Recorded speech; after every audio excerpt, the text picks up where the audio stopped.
कर्नाटक का सियासी बहरान जू का तू है। कांग्रेस और जनता दल एस के 16 अरकान असेंबली अब तक इस्तीफा दे चुके हैं। गुज़िश्ता रोज सुप्रीम कोर्ट ने मुस्तफी अरकान को स्पीकर के सामने पेश होकर इस्तीफा देने की हिदायत दी थी। अदालत ने स्पीकर को भी हिदायत दी थी कि बाकियों के इस्तीफे पर जल्द फैसला करे और जुमे को अदालत को हालात से आगाह करे। आज सुप्रीम कोर्ट में स्पीकर को रिपोर्ट पेश करना है। दूसरी जानिब आज से कर्नाटक असेंबली का 11 रोजा मानसून इजलास शुरू हो रहा है। सेशन का आगाज ऐसे वक्त में हो रहा है जब रियासत में सियासी गैर यकीनी सूरत हाल है।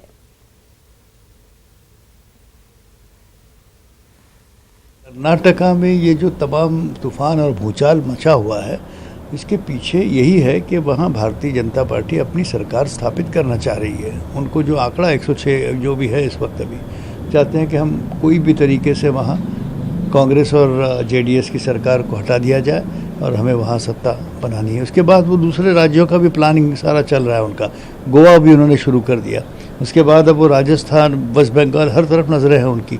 तो ये तो देखा जाए तो लोकतंत्र का गला घोंटना और गैर कानूनी तौर पर भ्रष्टाचार के जरिए सरकार की गद्दी को हासिल करना, ये बहुत देश के लोकतंत्र के लिए बहुत नुकसानदेह और गलत है।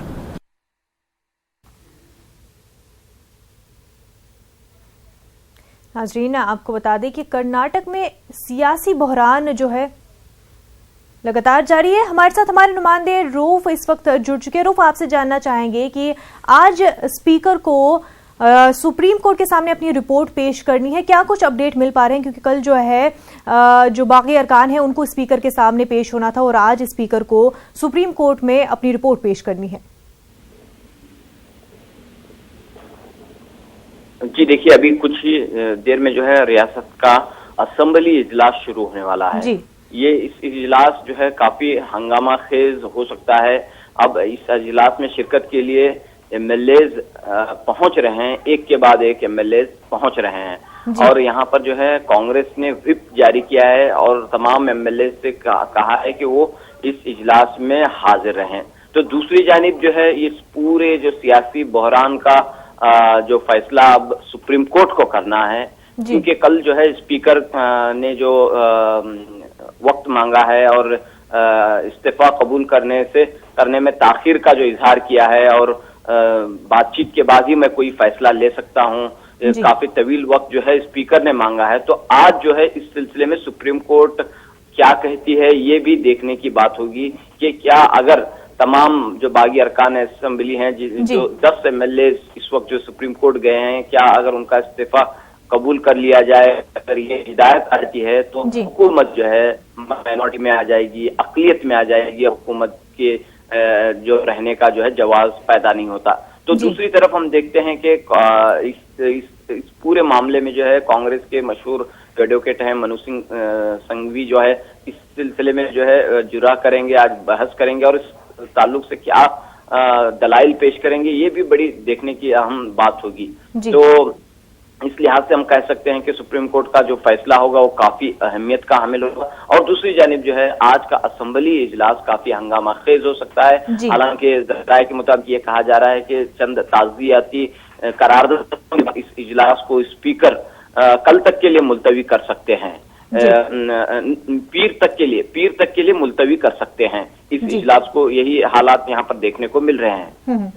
रूफ, अगर ऐसा हुआ कि स्पीकर ने अपनी रिपोर्ट में जो है बागी अरकान के इस्तीफे कबूल न किए हुए हों, ऐसे में सुप्रीम कोर्ट का फैसला क्या कुछ हो सकता है और उसका जो है कर्नाटक की सियासत पर मजीद अब क्या असर पड़ सकता है? मानसून का इजलास भी शुरू हो गया है, ऐसे में और कितने हालात जो है सियासी हालात कर्नाटक में कशीदा हो सकते हैं? जी बिल्कुल, काफी हालात जो है यहाँ के कशीदा हैं। जो एमएलए बागी अरकान हैं उन्हें जो है उनका तहफ़्फ़ुज़ एक बड़ा के यहाँ पर हम देख रहे हैं कि कांग्रेस और बीजेपी के जो लीडर्स हैं अपनी जानिब इन बागी अरकान को खींचने की अभी भी कोशिश जारी रखे हुए हैं।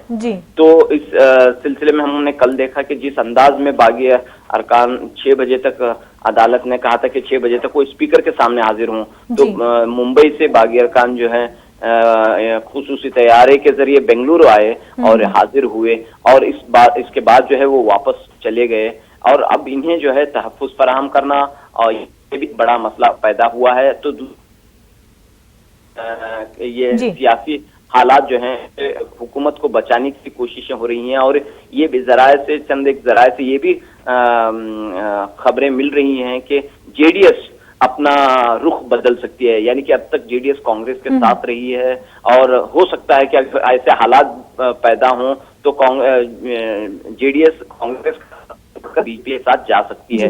ये जराए से हमें खबर मिल रही है, बड़ी अहम खबर है कि इस सिलसिले में जो है कल बीजेपी के और चंद जेडीएस के लीडरों के दरमियान खुफिया मीटिंग हुई है।